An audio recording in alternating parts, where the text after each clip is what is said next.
Welcome to the New Horizon Electronics YouTube channel. Today we bring you an informative update on the latest developments concerning the Russia-Ukraine situation. On October 20th, Russia showcased the deployment of the new Avangard hypersonic missile system in the Orenburg region, courtesy of a video released by the Russian Ministry of Defense. This action forms part of the continual modernization of Russia's strategic missile forces. The video clip from the ministry details how the vast missiles were loaded into silo launchers using a specific transport and loading device at the Missile Brigade JKI. This operation required several hours to finalize. The ministry expressed that the infrastructure at the deployment site is prepared and ready for the subsequent missile regiment's combat mission. The Avangard system is composed of intercontinental ballistic missiles, UR-1, NUTT, and KHH, all equipped with hypersonic warheads. These were introduced into Russia's arsenal towards the close of 2019. At present, at least 2 Avangard regiments are fully operational, all positioned in the Orenburg region. President Vladimir has indicated that the Avangard system is a component of Russia's ongoing development of a lineup of superweapons. This is intended to ensure that the Russian military has the ability to effectively counter potential strategic missile attacks from adversaries in case of a sudden escalation. On October 20th, a significant announcement resonated from the White House. A proposal has been presented to Congress, seeking an additional $106 billion to address urgent budgetary needs. This infusion of funds is directed towards 3 primary areas: bolstering border security, providing support to allies in the Indo-Pacific, and importantly, delivering assistance to 2 nations, Israel and Ukraine. Let's break down the numbers. The lion's share of the proposed budget, a hefty $61 billion, is set aside for Ukraine. This considerable percentage of the budget is intended to bolster the country's defenses in the face of ongoing conflicts and challenges. Meanwhile, Israel is the recipient of a designated $14 billion. These funds are intended to enhance Israel's defense capabilities, a strategic move viewed by the White House as an investment in U.S. national security in the long term. In a parallel move, another $14 billion is allocated for the U.S.-Mexico border. This significant allocation of funds is aimed to support personnel and activities, further reinforcing the border security initiatives. Additional funds are set aside for other purposes, including $10 billion intended for humanitarian aid and $2 billion for security assistance in the Indo-Pacific. This proposed budget is not without its potential challenges. Its approval is anticipated in the Senate, yet opposition may surface in the House of Representatives. Republican lawmakers have previously voiced their resistance to increasing aid to Ukraine, and, with the absence of a head of the House, the legislative process may face further complications. Before this proposal, President Biden highlighted his intent to request funding for national security needs and support for critical partners, including Israel and Ukraine. This budgetary proposal can be interpreted as a concrete step towards these strategic investments. Additionally, President Biden stressed the unwavering commitment of the United States to the Israeli Defense Force, IDF, in its battle against Hamas. In related news, President Volodymyr Zelensky of Ukraine has been actively engaging in discussions and military assessments, exhibiting the pressing need for the proposed budgetary support. Despite initiated counteroffensives to regain territories, Ukrainian forces face challenges with the advances of Russian forces, underscoring the urgency of the allocation. In a nutshell, this budget proposal signifies the White House's strategic moves to bolster national security and offer support to allies, with a particular focus on Ukraine, Israel, and the U.S.-Mexico border. On October 19th, Ukraine's Minister of Foreign Affairs, Kuleba, hinted at the prospect of Ukraine receiving additional ATACMS ballistic missiles from the U.S. This information came to light following a dialogue between U.S. President Joe Biden and Ukrainian President Volodymyr Zelensky. According to Minister Kuleba, the conversations between the 2 presidents indicated that the missiles, boasting double the attack range of their predecessors, would soon be on their way to Ukraine. The minister affirmed that the subject of additional missile delivery was indeed part of their discussion. Kuleba went on to provide more details, stating that a considerable part of the conversation dwelt on the U.S.'s unwavering support for Ukraine. This comes especially after President Biden's public declaration of additional emergency aid.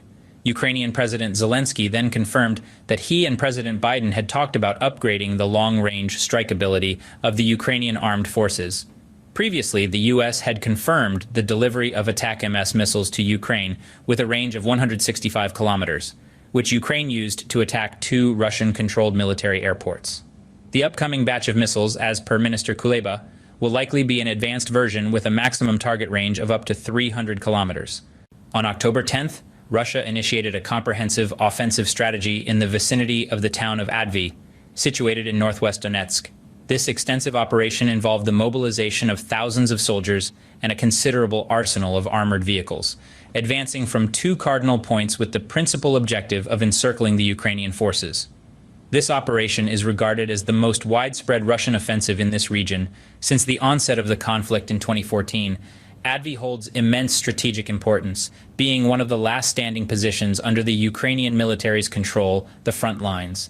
The town has historical significance, being one of the last remaining fortifications along the former front lines, dating back to the 2014 conflict in eastern Ukraine. The town's geographic location adds to its strategic importance, being approximately 12 kilometers from territories under Russian control in Donetsk.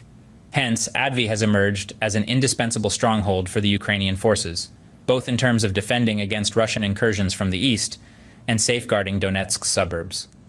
Russia has made substantial endeavors to seize control of this vital town, launching attacks on Ukrainian positions in a crescent formation. Mr. Barabas, the military chief in Avdiivka, recounts persistent artillery bombardments and gunfire from the encircling positions. Following a period of attenuated intensity, the Russian forces escalated their artillery and airstrikes on October 19th, reinforcing their efforts to surround the city and expose vulnerabilities in the Ukrainian defenses. Analysts propose that Russia's offensive on Avdiivka serves a dual purpose.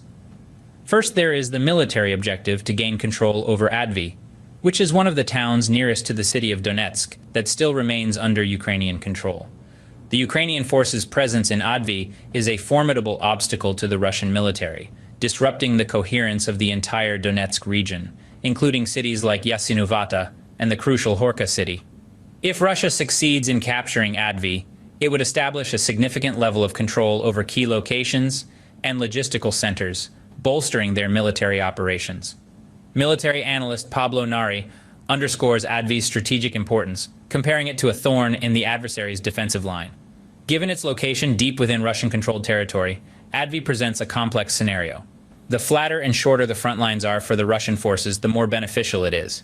Hence, capturing Avdiivka is of paramount importance to alleviate pressure on the Russian forces stationed in Donetsk. As we move closer to the Russian presidential elections, we delve deeper into the second primary goal that revolves around strategic politics. President Putin, intent on securing a sweeping win, views the control of Avdiivka as a potent symbol of military accomplishment to bolster internal support. The geopolitical weight of Avdiivka for Russia is evident, given that it presents as a unique platform for them to exhibit their triumph. The Ukrainian military spokesperson, Alexander Stun, underscores that Avdiivka carries immense significance for Russia. He stresses that it is the only gateway for Russia to manifest a victory, with no other plausible options on the table. While the town was not the center of Moscow's attention in the preliminary stages of the conflict, the current scenario deems control or safeguarding of Avdiivka as a chief priority. Despite the strategic relevance of Avdiivka, the path to control is riddled with obstacles. Frederick Marin, a well-respected analyst from the Center for Security Studies, opines that Ukraine still holds an edge, given their intact defensive lines. Russia's efforts to establish dominance over Avdiivka are increasingly challenging, primarily due to the fatigue of its ground forces who have spent months thwarting Ukraine's offensive. Even as Avdiivka remains a strategic stronghold for Ukraine, Marin contends that Russia's window to take control of the town is gradually narrowing. Yet some Western analysts speculate that Russia may have made incremental progress in and around Avdiivka, albeit at a more measured pace than initially anticipated.